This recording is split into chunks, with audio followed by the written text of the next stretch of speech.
Hey everybody, Scott Salen. I am here speed dating with hypnotists for HypnoThoughts Live. The basics is simple. There's so many great presenters with so many great topics. People are overwhelmed. And so what we've done is this. I'm going to spend 10, 15 minutes with a bunch of the presenters, and then you get to make the right decision for you to make sure you're taking the classes that are going to help you help people. And I'm here with a guy today who, I like him a lot, but I think his topic is so critically important and oddly overlooked. It's amazing to me that it's overlooked. Nick, Eli, how are you? And what's going on, man? I'm doing great. And on the subject of speed dating, I'm a Leo. I enjoy long walks on the beach and cheap tequila. Oh, that's good. That's Yeah. good. Um, so you and I talked about the Mhm, topic that you're bringing back for the second time to mhm, HypnoThoughts Live. When you originally proposed it, it stood out to me, and I was like, "Oh my God, this is such an important thing." Tell mhm. us about it. Well, I refer to the entire program in total as reframing men's psyche because when I was finishing up my undergrad in psychology, the one statistic that really punched me in the face was the trigger warning talking about suicide was the successful suicides in men is 5 times larger than that of women. And I was like, what the hell? And I did some research, and I don't recommend that research for people who can't compartmentalize because it gets hairy.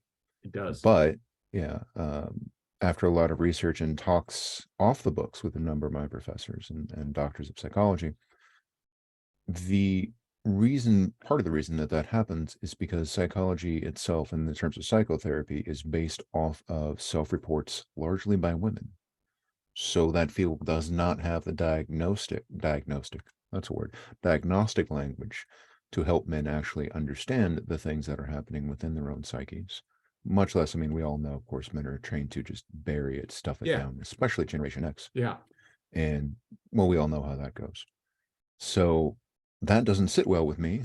So I put together over the course of the past 4 or 5 years a program to actually start outreach to men using conversational hypnosis at first, then full hypnosis to give men the ability to actually line up the archetypal structure of their psyche in a way that's very healthy and allows for the type of growth that historically is the most important for men, as opposed to the voices like Jordan Peterson or Andrew Tate or the crazy people out there.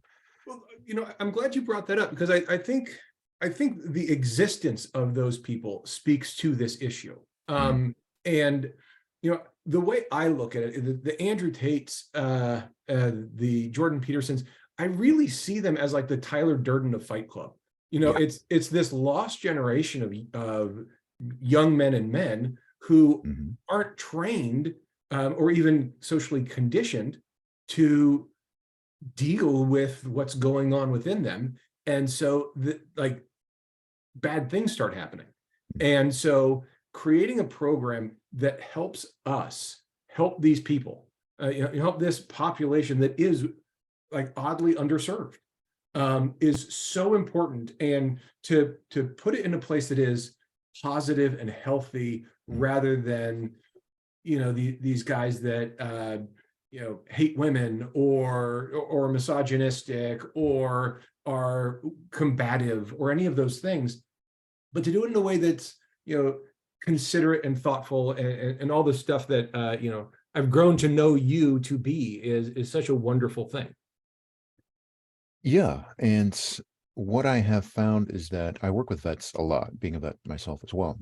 But the reality of it is, men generally are presented with a dualistic choice. You either become very soft, which is fine if that's what you want to do in life, or you become very hard, which is less good, but still feasible. But the reality is that middle line. And since I work with archetypes quite a bit, Jungian analysis style approaches, really the warrior poet mentality or Yeah. the samurai mentality, for example.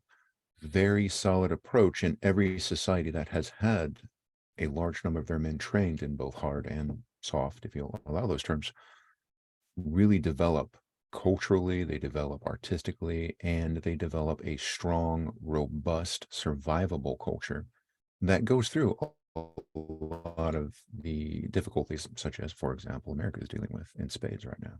Yeah, it's such great stuff. So I want to drill into your class for just a minute. Mhm. Because I know you're up to date and you're well read and you study this stuff. It's Mhm. not just anecdotal, but of course there are anecdotes. Yeah. But so balance that for me. Balance the academic rigor that I know you put into this topic with anecdotes from your life or career of helping people and what you're Mm. bringing to the students of this class. Right. Well, like I said earlier, the first thing that you notice when you start looking through the peer review research is the massive shortage of it. It's growing slowly, but unfortunately, because a lot of nut jobs are talking about it, it's not really popular to either do or to peer review. So it's growing even slower now. But what we find is that the shortage of ability to look at a man individually, separate from the group, the experience of being male, and define our reactions to our instincts and our behaviors to anxiety, to stress, to depression. Those things tend to skew sharply as opposed to women and, depressive states and sadness. In men, we get angry Yeah. and we get self-destructive. So a man who is dealing with depression and anxiety is often diagnosed as an alcoholic, for example, with no assistance provided to the other two issues. So So they're that's treating the symptom. they're treating a symptom, Oh, sure, but sure. they don't have the language to actually approach this guy, much less deal with a man's social conditioning that, trains him to never talk about. So we end up with this situation where men are experiencing something they can't talk about, and no one has a language to talk about, even if he did. Yeah. That's what that research clearly illustrates. What's really scary is that when you change the language, if women are here in terms of self-reported depression, anxiety, self-destructive mentality, they're dead even. But when you factor in the fact that men don't talk about it, Right. it's almost impossible to calculate how many more men out there are dealing with this crap. And of course, problematically, we know that people more likely to lash out at others in really destructive ways are men. So this is something that's doing us a lot of not good. Anecdotally, this often comes with the horrifying fact that I think 20, 21, 22 veterans a day now are Yeah. ending their lives. We're doing it in droves. It's getting younger and younger too. And I'm proud to say, without braggadocio at all, I've had 7 different people actually reach out to me. And I insist that they reach back out to me and confirm that they are no longer on that ledge. Just because you provide somebody for them to understand there's someone in the foxhole with you. And as I'm sure you know, I mean, you've been doing the work forever. There's no more gratifying feeling than making that improvement. When you talk about the ripple effect of Mhm. self-harm, suicide, Mhm. or violent outbursts, right? Sometimes they don't point it at themselves. Yeah. And we see that especially, with Mhm. disenfranchised men. Um, when you talk about the ripple effect of doing this good work Mhm. and the negative ripples that you are preventing, Yeah. it's an incalculable benefit to society, for Mhm. people in our community to understand this better. And I'm thrilled to have you speaking on this topic again, because number one, I think it's such an important thing. And, Yeah. in my clientele, I've seen it be, life-saving, Mhm. like you said, but also you're the right person for the job because you bring to it a sensibility and Mhm. a consideration that it absolutely needs. And so to people who have stayed away from this topic, like you said, it's sort of a polluted Mhm. topic. I really want them to reconsider that and to ignore that pollution and look at the crux of why it's gotten polluted Mhm. and look at this topic. So do you have any personal success stories or aspects of the class or little things that you can do to help people who are considering this class make it a little bit more real for them? Yeah, definitely. I like to start on the sociological level, because it's a long word and sounds fancy. But it's important for us when we look at, like you were saying, why it's a polluted subject. It is a polluted subject, but unfortunately, we have a tendency to consider that somehow, in some weird way, the fault of men, Right. right? When the reality of it is, we're all part of this society that has created a society where some scumbaggery can happen. And unfortunately, people do rash acts. So, in a way of personal responsibility, especially as people in the helping industry, I like to think of it as a potential full responsibility that we can take to start the ripple effect, like you said. Sometimes it's just a casual word. Sometimes it's just walking up to, for example, I also do personal training. I'll walk up to a young lady at the gym and she will freak out because I'm 6'4" and 270. And I would just say, hey, good job, and walk away. And I know that that is a change that she has, that a big old white man can come up and just say, good job, you're really rocking it, and walk away without being a creep. Right. Now, I know that that ripples out there and that's going to change something in her day and move on. I can do the same for young men. And it's really just taking that responsibility of knowing that the work that you do is going to make someone stay longer. It's going to give a man of any age, especially teenagers and older men who are the big destructive and self-destructive groups. Yeah. You can make sure somebody doesn't lose their grandpa. You can make sure somebody never comes home to their son having run away because he's into drugs.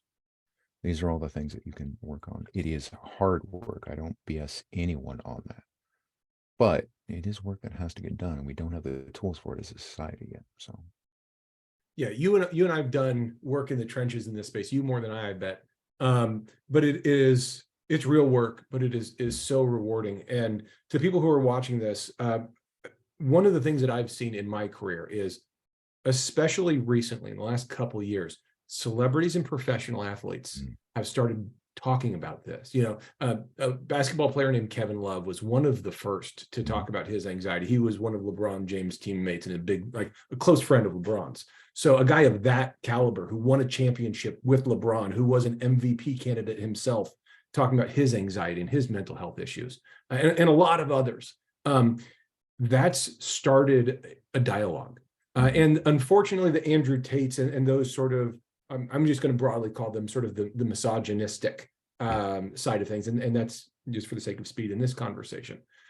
All that happening has just started these conversations and just started to allow more and more men of varying ages mm-hmm, to seek this kind of help.